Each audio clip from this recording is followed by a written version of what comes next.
Hello world, this is Random Fix, and in this video today we're going to be discussing OBD2 readers and scan tools. So maybe you are looking to repair your car or you're looking to buy a vehicle. I'm going to show you guys why it is a must for you guys to own a scan tool like this and avoid these OBD2 readers in this video, as I think it's really going to go ahead and open your eyes to what's really happening in the auto repair space and how they're sticking it to consumers. So unless you know what their issue is, they're going to go ahead and not fix the warranted item just because they can. Definitely stay tuned.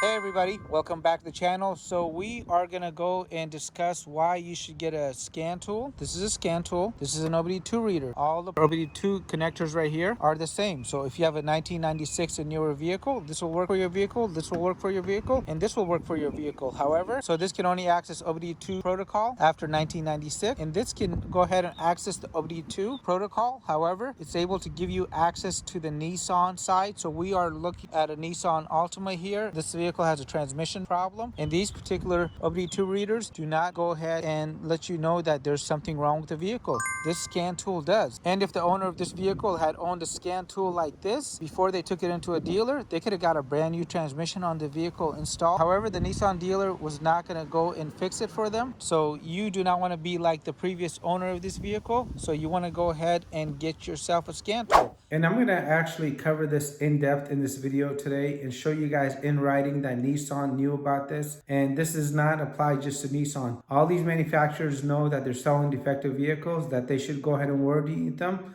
but they're not going to unless you go ahead and hold them responsible. So make sure you guys stay tuned and watch the whole video, because I think you're going to be quite surprised by what you actually find out. So let's go inside the vehicle and I'll show you that now. A few moments later. Okay guys, so we got the OBD2 reader, and we can see from the menu here that we have no codes. There is no check engine light on this vehicle, and we can check that by using the inspection monitors. And the MIL stands for malfunction indicator lamp, and we can see that this is currently off. And let's go ahead and do a quick rescan again so I can show you guys again. So check that out, no codes found. Okay, let's go ahead and unplug this. It's really important when you are troubleshooting to make sure your ignition is on. So you'll see that check engine light right there on, but your engine should not be running. So now we got the AL329 hooked up, and let's go to the IM monitors. This stands for inspection monitors. In here we can verify again that the check engine light is off, there's no codes, and everything is ready. So this vehicle has completed its drive cycle. Let's go into the OBD2 side, and right here we can again see that there's no codes. On this, I'm actually able to scan the engine and transmission, so we'll scan both. There's no codes found for the engine. Let's go into the transmission now.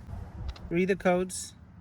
And again, no codes. Okay, now let's go ahead and hook up the scan tool and access the Nissan side and see what's the difference. So now we got the scan tool here instead, and let's hit diagnose. And let's go to the OEM side. So we're not going to go through OBD2. Remember those red things? Those were going to be OBD2 readers. We don't want to do that. We're going to go to Nissan now, and we're just going to do automatic detection. We're going to go ahead and read the VIN. Vehicle VIN was automatically read. We're just going to do an automatic scan, and this is going to go through the engine module, and now it's going through the transmission module. And look there guys, it found a fault or a failure, and it lets us know there's one. It also found some failures here in the body control module, which we're not really worried about. We are going to focus on the big component here, which is the transmission. And I'm really making this video guys because I'm a little pissed off about how these dealerships and workshops are actually treating us, as if we don't go in there and basically pinpoint the problem, they won't fix it, even if it's got an extended warranty or warranty on it. And it's really the most frustrating experience, and I'm really getting tired of this. So let me go into here and show you guys, so you guys can see that I'm not trying to pull a fast one on you guys, as I find this to be almost disrespectful, the way the dealerships are treating the consumers now. And let's read this information, and here it is guys. Now we have a P17F1-00. So there's something going on with the CVT transmission on this vehicle. So this vehicle had been down to Nissan when this problem existed, and it was actually in the system. However, since the person did not complain about it and pinpoint the problem for Nissan went ahead and basically did not fix this, because this vehicle started experiencing this issue when it was under warranty. And yeah, this is not cool, guys. So let me go ahead and show you guys the Nissan TSB, which is a technical service bulletin stating that Nissan will not fix this unless a customer pinpoints what the actual issue is, and that this particular code is in the scan tool that Nissan uses. In this case, it happens to be here, and now we are stuck with a $3,500 problem. Bottom line is this, guys: those cheap $20 OBD2 readers that I showed you guys in the beginning of the video, the red ones, they're only good for one thing now. And towards the end of the video, I'll let you know what that one thing that the OBD2 readers are actually good for. So let's jump into this technical service bulletin. And you can see this affects this Altima here, the 4-cylinder models. And you can go ahead and read this for yourself. Basically, it has that transmission issue that we discovered on the OE side.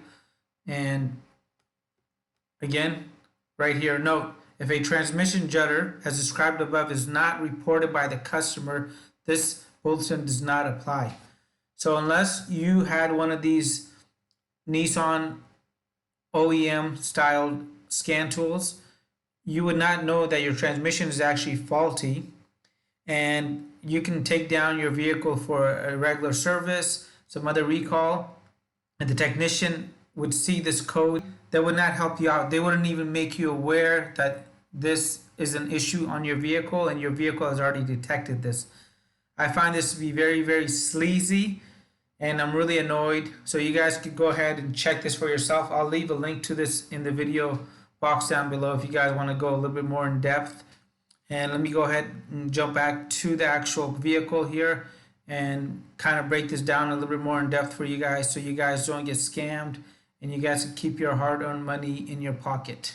And if you guys found that service bulletin from Nissan really offensive, please comment down below, as I would love to get some of your feedback. And maybe I'm overreacting on this one, but it just seems like we're always being treated worse and worse. And just this week, I actually made 2 new scan tool videos. So I made one about this AutoFix D1 Lite and this X-Tool D7S. And this is under $320 and this is under $400. So at the end of this video, I'm going to leave you guys a playlist about some of the different scan tools, and that way you guys can get a better idea on which scan tool is right for you. And if you guys want to check out my reviews, I actually go over every feature of the scan tool and I'll give it a grade so you can make a decision for yourself if this is the right scan tool for you.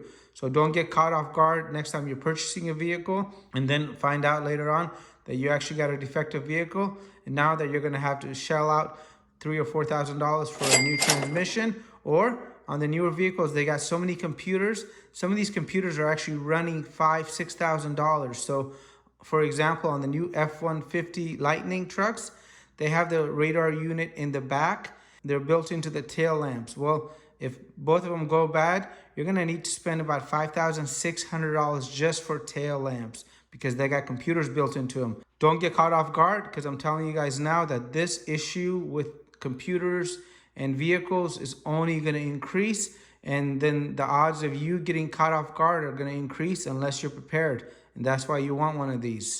Hey guys, I wanted to put this in layman's terms on what Nissan is actually saying by this TSP, this technical service bulletin, and I'm going to put this in a different contrast. We'll go ahead and compare this to your health. Instead of the vehicle, it's like you had full coverage insurance for your health with no deductible, nothing. And the hospital tells the doctor, unless you specifically complain about that particular issue, to completely ignore it, even though they can visually see that you are suffering from something. So imagine you go down to the hospital and you go there for a broken finger, but your leg is just bleeding all over the place, right? You got a really nasty cut. The doctor sees it. However, he lets you leave that hospital without treating that wound. That's what Nissan is actually saying with this technical service bulletin. So if that makes sense to you guys, please let me know in the comment box down below, as I would love some feedback on this.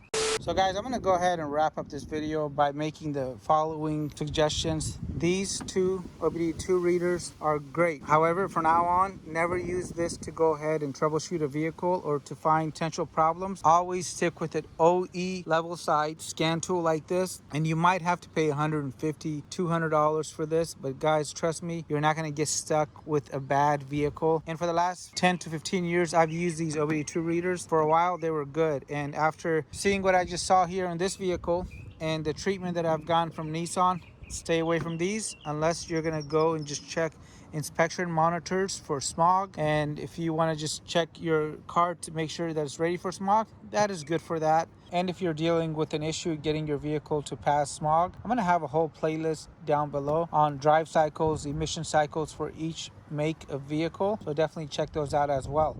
So I hope you guys enjoyed the video here on why you should buy an OE styled scan tool like the ones I showed you earlier.